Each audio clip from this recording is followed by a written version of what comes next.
से ठीक पहले ये शक्ति प्रदर्शन है और हमारे साथ में बातचीत करने के लिए मौजूद है एमएलए साहब जो दरियावत से आते हैं। तो एमएलए साहब, मेवात से मारवाड़ का दौरा क्या कहोगे?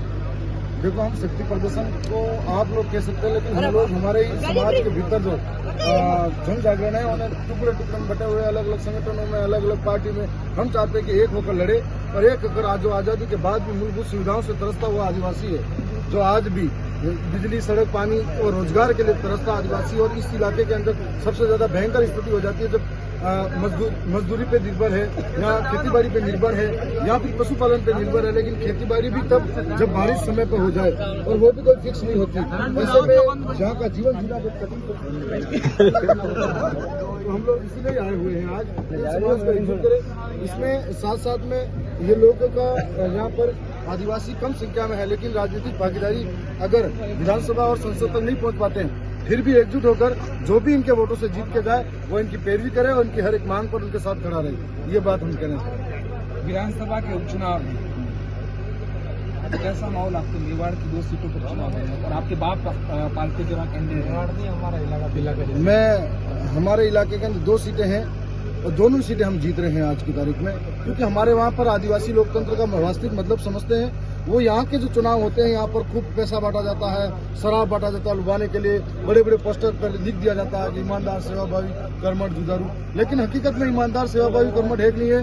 वो उस लोगों के बीच में काम करे, उनके बीच में आधी रात में खड़ा रहता पता लगता है। और हमारे वहाँ पर हर सुख दुख में आदिवासी के बीच में रहने वाले नौजवान और वहाँ के लोग समझते हैं, लोकतंत्र को समझते हैं, इसलिए वो पार्टी और व्यक्ति वो महत्वपूर्ण रखता है कि वो कौन उनके साथ देगा, कौन नहीं। इसलिए दोनों सीटें आज की तारीख में हम लोग जीत रहे हैं और दोनों ही राष्ट्रीय पार्टियां एक होकर हमारे सामने चुनाव लड़ती फिर भी हार रही है।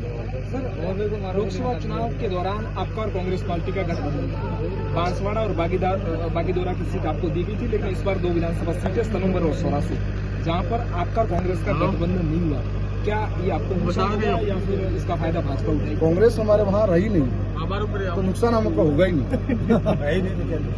इसीलिए कि अब आने वाले समय में एक और पार्टी है भाजपा, जो भ्रष्टाचार जोड़ो पार्टी के नाम दिया हुआ है हमारे इलाके में। महेंद्रजीत मालविया जिनके ऊपर भ्रष्टाचार का टैग लगा था और अन्य राजस्थान के जो भी तमाम नेता थे जिनके ऊपर भ्रष्टाचार का टैग लगा, कांग्रेस के अंदर ईडी, सीबीआई जो भी छापे पड़े थे, और भाजपा में आके शुद्ध हो गए वो लोग।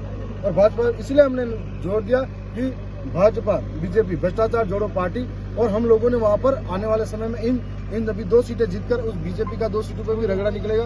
आने वाले समय में पूरे ट्राइबल क्षेत्र के अंदर इन दोनों पार्टी का रगड़ा निकलेगा। रानीवाड़ा में अगला कैंडिडेट होगा आप पार्टी का? देखो, हम लोग ये तो नहीं कह सकते कि अगला कैंडिडेट होगा या नहीं होगा, यहाँ के लोग तय करेंगे, वोट देने वाले ये लोग हैं।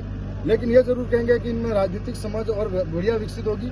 इनके अंदर tribal, desert, tribals, special area की जो मांग है, उसके मांग को हम भी समर्थन करते हैं, क्योंकि आज तक जो मूलभूत सुविधाएं हैं, जो भी सरकारी तमाम योजना है, यहाँ के धरातल तक पहुँच नहीं पाती है और बीच में ही लोग वहाँ तक भ्रष्टाचार की भेंट चढ़ा देते हैं। साथ साथ में यहाँ का आदिवासी है, हम भी आदिवासी हैं, हमारे लिए स्पेशल एरिया के नाम पर योजना बनती है और स्पेशल एरिया के नाम पर हमको सुविधा मिलती है, तो इस इलाके के भी आदिवासी को मिलनी चाहिए। सर, आप मध्य प्रदेश से आते हैं, मध्य प्रदेश से लेकर यहाँ तक का सफर, वहाँ की कैसी स्थिति है पॉलिटिकल की राजस्थान के बारे में? हाँ, हमने हिसाब कर दिया, हमारे इलाके में बाकी और कुछ बचा हुआ है, मध्य प्रदेश में आने वाले टाइम में और निकाल देंगे। तो दूसरे में बहुत दूर में ऐसा नहीं, ये हमारा परिवार रहता है यहाँ पे आदिवासी भी खासकर पाकिस्तान की बॉर्डर से लेकर के हमारे इलाके तक ये उत्तर प्रदेश का ही है। तो ये मेरी नैतिक जिम्मेदारी होने के साथ साथ मैं जनता का विधायक हूँ, समाज का विधायक हूँ, पूरी सामाजिक जिम्मेदारी बनती है। यहाँ आया हूँ 2 बड़ी गलती। सर, आपके सेनाना विधानसभा से चुनाव थे, उस समय आपकी पोस्ट में काफ़ी सच्ची थी, सोशल मीडिया पर आपके लिए प्रत्येक चैनल से आप चुनाव लड़ा, स्कूटर पे आप प्रचार करते हैं। तो समय के साथ में सब देखना पड़ता है, परेशानी है, तो आगे निकल जाते हैं, लेकिन रुकते नहीं हैं हम लोग, कितने मुसीबत आ जाते हैं।